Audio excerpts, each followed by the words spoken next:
Hjertelig velkommen til jer alle sammen her til vores økologiske afslutning. Det er jo fantastisk efter sådan en 2-års projekt, og så skal til at afslutte alt det, der er sket. Jeg vil starte med at gennemgå programmet.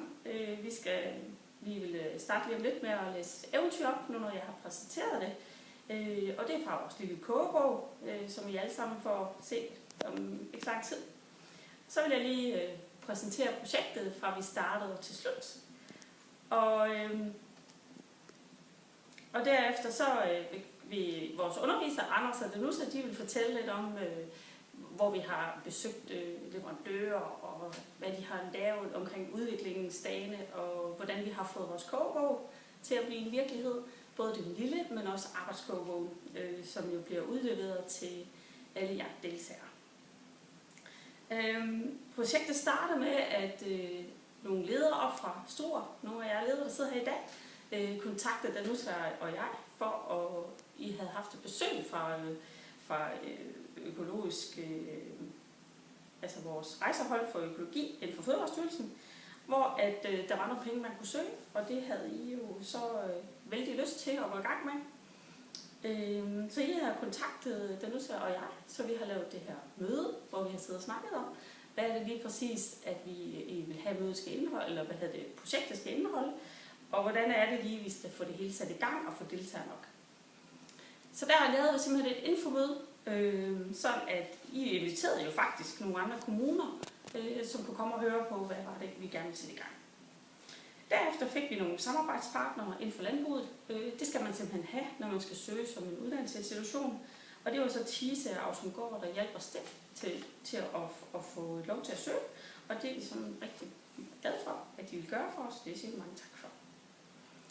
Fra starten af, der var vi kommunerne Struer, Herning og Lemvig. Og så senere er Viborg kommet til. Det var jo rigtig, rigtig fint, fordi at vi jo så i mellemtiden har mistet Lemvig som deltager. Der har været forfald i løbet af projektet, men det er jo et lang tid, og der var jo personer, som har fået sygdomme og været sygemeldt, og så har det været svært for vikarerne at ligesom have fokus på økologien. Men I er jo vendt stærkt tilbage med nye ansatte, som virkelig har taget den her tete og har kæmpet for at få jeres økologiprocent op på det, I har ønsket. Kæmpe flot. Det synes jeg enormt flot. Inden vi selv vidste, at vi havde godkendelse for natur og erhverv, så blev vi faktisk kontaktet af DTU, hvor der var en Ph.D.-studerende, som gerne ville påvise, at det her økologi hjælper vores børns sundhed.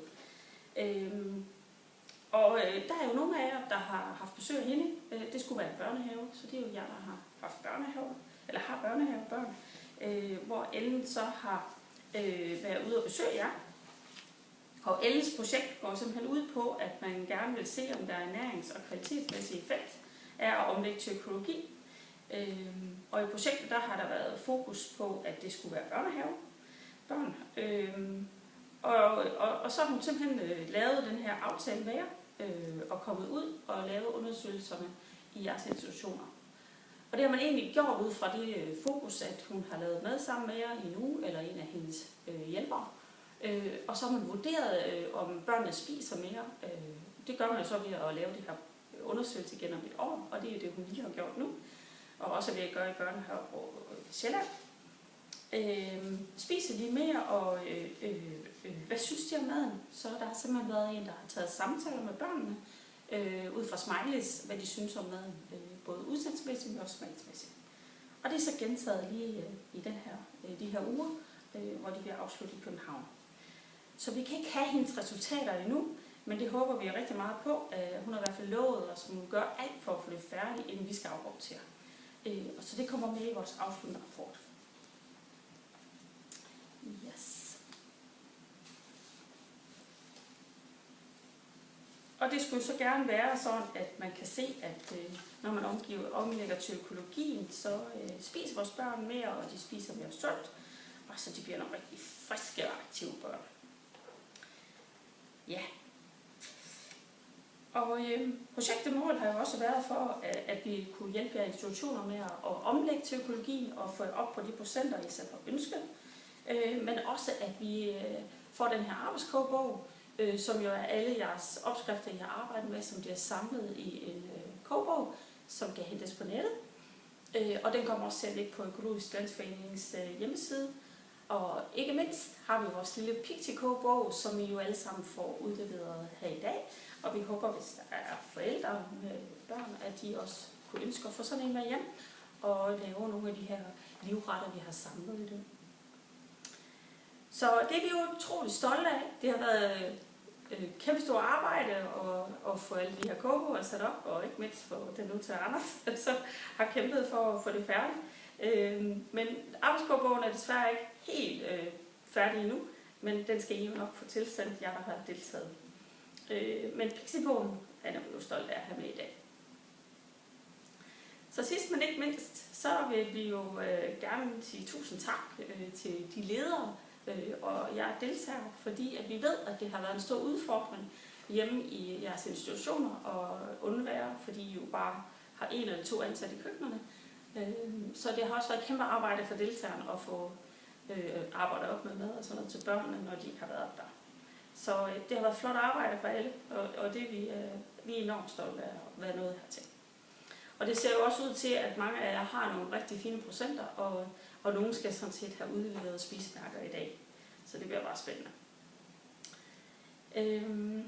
Så vil vi gerne sammen med jer deltagere og jeres ledere også fremadrettet give jer tilbud om at få lavet en handlingsplan, uddannelsesplan, vi kan kalde det, hvad vi vil jo. Men det der med at få backup til at arbejde videre med økologien og komme højere op i procenterne, men også måske nogle kurser, og jeg ved jo, at I ønsker også at mødes efter det her, så vi kan lave nogle netværk, hvor vi sætter nogle spændende ting op i forhold til, hvad der sker inden for økologien. Og så måske er det et år frem af gangen. Så kan I jo vælge at være med i det der omfang, man nu kan magte det. Så vil jeg også gerne sige mange tak til leverandører, samarbejdspartnere og dåsbær for at være her i dag. Og tak til alle deltagerne fra køkkenet. Vi har haft en hård omgang, men vi er jo nået hertil. Og så også til vores køkken, som har sørget for, at vi fik lavet nogle smagsprøver her i dag. Og så tak til alle institutionerne for, at I har givet plads og rum til, at den her omlægning kunne finde sted. Tak til Fødevarestyrelsens økohold, fordi I har bare været der og hjulpet og vejledet os i forhold til alt det her, der har været omkring spisemærker og beregninger osv. Og så skal I jo have tak for alt det gode samarbejde, vi har haft igennem det her. Der er jo rigtig meget, som skal falde på plads, når man laver sådan nogle projekter, og mange ting ændrer sig i løbet af de 2 år. Så sidst, men ikke mindst, så vil jeg gerne takke mine super dejlige kollegaer fra UCH, Danuta, Christian og Anders og Jette, men selvom hun så ikke er ansat her også med, så har hun taget en stor del af tørnen også. Og tak for det der store arbejde, I har lagt i projektet, og uden jer, der var det aldrig lykkes. I har bare været helt fantastisk. Tak for jeres indsats. Og så vil jeg godt give ordet videre til den næste oplægsholder.